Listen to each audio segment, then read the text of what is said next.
Mesdames et messieurs, bienvenue dans l'émission du journal sur ML TV. Voici le sommaire. Le Tiganvi Big Fashion Show a connu sa première édition à Cotonou. 140 tenues ont été exposées par 14 stylistes et les meilleurs créateurs de mode récompensés. Le reportage dans ce journal. Cérémonie de lancement de l'ouvrage Aïlé au chant d'oiseaux. Un chef-d'œuvre qui a pour ambition d'apporter une plus-value significative dans le combat contre les violences faites aux femmes et aux filles. C'est à suivre dans ce journal. C'est tout pour le sommaire.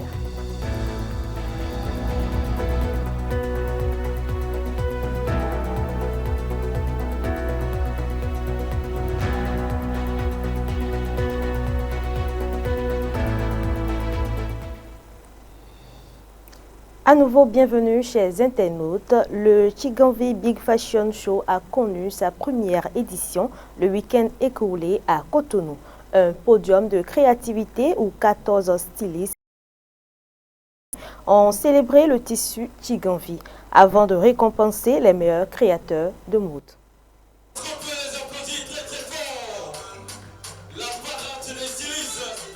C'est une soirée où l'élégance et la créativité ont rivalisé de splendeur. 14 stylistes venus du Togo, du Nigeria et du Bénin, 140 tenues, 35 mannequins. La première édition du Tiganvi Big Fashion Show a tenu toutes ses promesses. Ce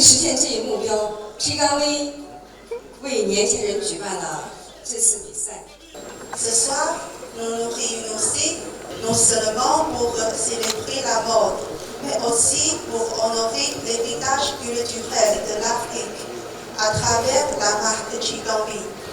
Tiganvi incarne l'essence de la mode africaine avec ses tissus vibrants, ses motifs porteurs d'histoire et son engagement à valoriser le patrimoine textile de l'Afrique et du Bénin en particulier.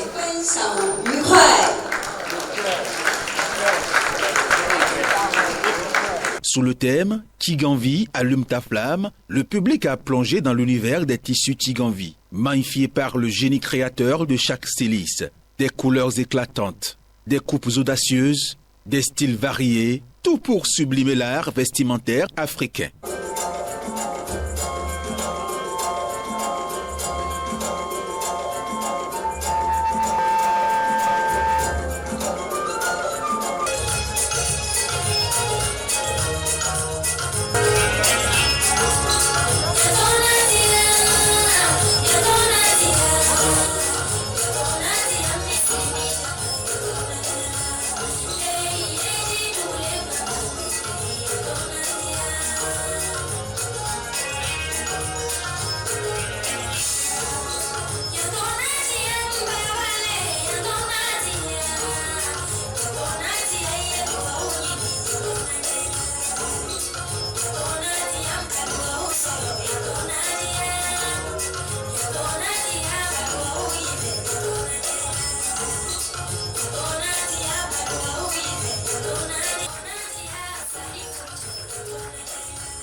Mais la mode n'était pas seule au rendez-vous. L'humour de Pipi Wabaro a conquis la salle pendant que la musique de Nicanor, puis de ses 6 mains, a enflammé le podium.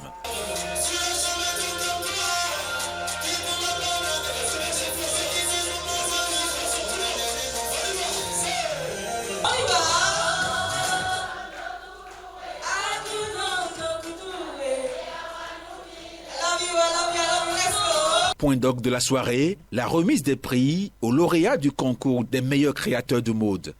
On a eu à faire des formations, des sélections, le concours et puis j'ai remporté le premier prix. Nous, de notre côté, c'est qu'on ne baisse pas les bras, on continue de travailler. Le travail est rien que le travail. Le Tiganvi Big Fashion Show, plus qu'un défilé, un véritable hymne à la créativité et au savoir-faire local.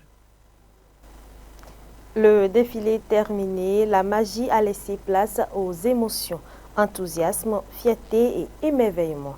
Les participants du Chiganvi Big Fashion Show livrent leur impression sur cette première édition. Je vous assure, j'ai vraiment adoré les motifs. L'équipe de la couleur qui a travaillé sur les fonds, ils ont vraiment marié les couleurs. Et parlant des stylistes, ils ont fait de très jolies coupes. Et j'ai vraiment aimé. Et je pense bien que la potence aussi a vraiment aimé. Tout le monde a applaudi. Et c'était du waouh. C'est du waouh.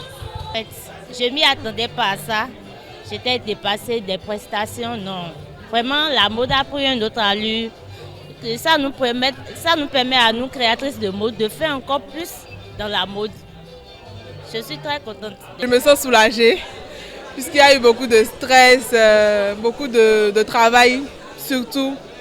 Mais bon, ça, tout s'est bien passé. Et puis, par la grâce de Dieu, on rend grâce à Dieu en tout cas. C'est une très belle expérience avec les tenues des stylistes plutôt.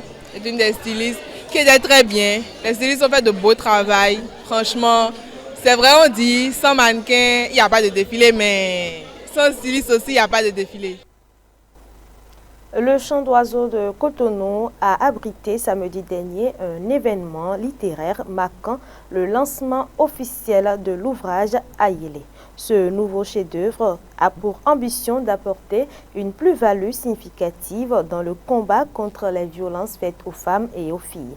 Il a été présenté devant un parterre d'invités. Retour sur la cérémonie de lancement dans cet élément. Ayélé est le titre de cet ouvrage lancé à Cotonou ce samedi 23 août 2025. L'ouvrage est le fruit de 3 années de collaboration entre l'autrice Femi Christelle Agbangla et la maison d'édition Bénin Livre. Ce roman de 139 pages est une contribution essentielle à la lutte contre les violences faites aux femmes et aux filles, comme le souligne la présentatrice du livre. À travers ce récit, Femi Christelle Agbangla, que vous avez ici à ma droite, dénonce ou rappelle les violences faites aux femmes ne sont pas des faits isolés.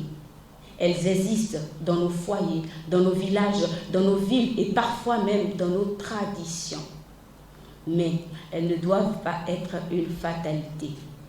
Ayélé, la victime d'hier, est ainsi une contribution précieuse au combat contre les violences faites aux femmes. C'est une pierre posée sur le long chemin du changement. Les thèmes majeurs que vous rencontrerez dans cet ouvrage sont la violence sous toutes ses formes, le silence et la peur qui enferment, la douleur indicible, la résilience qui conduit et la renaissance qui redonne espoir.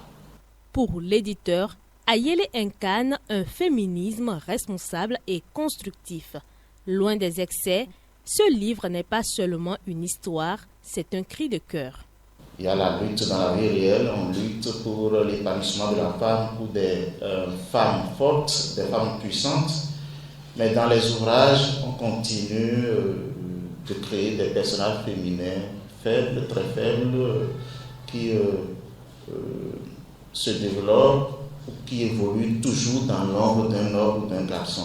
Il faut changer les choses, d'où notre projet Héroïne des lettres. Et le roman Ayélé s'inscrit parfaitement dans ce projet parce que Ayélé, c'est un personnage féminin fort. Jeunes, adultes, hommes et femmes étaient présents pour soutenir l'autrice qui concrétise ainsi des années d'engagement pour le respect des droits des femmes et des filles. L'un d'entre eux est reparti avec le premier livre à la faveur de la vente à l'américaine. C'est un chef-d'œuvre en gros qui retrace une situation vécue de nos jours. Et ça vit l'actualité, ça explique le quotidien de certaines personnes, en l'occurrence la jeune féminine. L'ouvrage a été bien lancé, bien expliqué et franchement l'atmosphère était bien reluisante, conviviale et tout un chacun était bien content. Nous, au sein de notre ONG, on a l'habitude d'aller sur le terrain et de constater réellement que et les femmes et même les enfants souffrent. Parfois, ces hommes sont inconscients, avoir leur pouvoir, ils exercent une certaine force sur les enfants et sur les femmes. Satisfaite du soutien favorable du public et de l'impact de son message, l'autrice nourrit l'espoir que son œuvre touchera un public encore plus large. Les lecteurs, les proches sont venus découvrir et rencontrer Ayélé aujourd'hui. Et je crois que leur présence est déjà une satisfaction pour porter au loin, très loin, le message que Ayélé a livré aujourd'hui. Si on doit résumer Ayélé, on le résume en 4 mots: blessure, douleur, renaissance, résilience. Le lancement de cet ouvrage n'est qu'un début. Le défi est de faire de Ayélé un outil concret de sensibilisation pour l'émancipation et la dignité de toutes les femmes. Symbole d'identité culturelle, l'artisanat béninois peine encore à séduire pleinement son propre marché. Entre hésitation des locaux et engouement des étrangers, les créateurs partagent leur réalité. Sabine Kipadé et Jean-Marie Adémi pour plus de précision. Au Bénin, l'artisanat reflète à la fois la créativité et le savoir-faire des mains locales. Mais une interrogation demeure. Qui achète réellement ces créations? Les produits artisanaux sont beaucoup plus consommés, d'abord par les étrangers, en l'occurrence les touristes et les frères de la diaspora qui viennent au pays. Lorsqu'ils veulent repartir, ils ont souvent le désir de prendre un cadeau. Mais quel type de cadeau? Ils veulent quelque chose qui est basique, quelque chose qui est fait traditionnellement ici. Donc souvent, ils ne passent pas ici pour prendre quelque chose. Donc si on doit cibler la clientèle potentielle, c'est plus les étrangers. Mais d'un autre volet, il y a aussi des Béninois qui consomment. Lorsque nos confrères d'ici, des ministères, des différentes structures, quand ils veulent faire un cadeau, une décoration, ils ne passent souvent pas ici pour acheter des cadeaux. La plupart du temps, nous avons affaire aux visiteurs, c'est-à-dire les Blancs qui viennent faire des visites chez nous et tout. Un constat largement partagé. Pour beaucoup d'artisans, les clients locaux se montrent encore réservés. Il s'agit beaucoup plus d'abord des moyens, parce que quand ils viennent, ils apprécient véritablement ce que nous faisons, mais ils n'ont pas souvent les moyens. Ils estiment parfois que les produits artisanaux sont chers comparativement aux produits chinois. Dans un premier temps, ils sont sous-informés.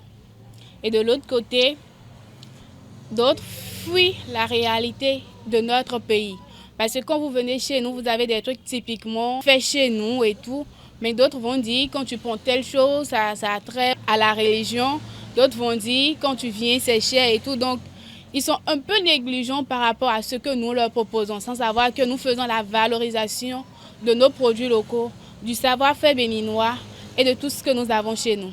Il y a un problème aussi de tradition, de culture. Nous n'avons pas habituellement la culture de la consommation des produits artisanaux dans nos mœurs habituelles. Et ce n'est même pas sur le volet de l'artisanat seul. Il y a un problème aussi mental qui règne à ce niveau. Et nous devons essayer de retravailler mentalement les nôtres afin qu'on commence par apprécier ce que nous faisons ici. Pendant ce temps, les étrangers, eux, se laissent séduire par l'originalité et l'authenticité des œuvres. Ce qui nous plaît, c'est le fait que les produits sont déjà très beaux, très colorés. Et en les achetant, on est heureux de ramener un petit bout du Bénin chez nous. Et on sera heureux de faire partager à nos amis les découvertes et les plaisirs de notre voyage. Et c'est ça surtout qui nous plaît, c'est de ramener un petit morceau du Bénin chez nous. Ça nous permet de voir un peu dans l'Afrique quels sont les différents motifs, les différentes traditions, parce que chaque pays a ses traditions. Donc, je suis venue, j'ai vu même que les couleurs sont différentes, les motifs sont différents. Bon, et également pour la culture générale, personnellement. En tout cas, il y a de très jolis motifs. Déjà, le pays même est beau, un très beau pays. Et les couleurs et tout, même les perles souvent sont différentes. Il y a des perles qu'on ne trouve pas chez moi au Burkina, qu'on retrouve ici. Donc c'est vraiment ça qui m'a attiré plus pour pouvoir acheter. Il faut se soutenir en africain. entre marché local hésitant et public étranger conquis, l'artisanat béninois cherche encore à s'imposer pleinement chez lui tout en continuant de rayonner au-delà des frontières. C'est la fin de ce journal. Merci de nous avoir suivis et n'oubliez pas de vous abonner et appuyer la cloche de notification pour ne rien rater de nos prochaines informations sur ML TV.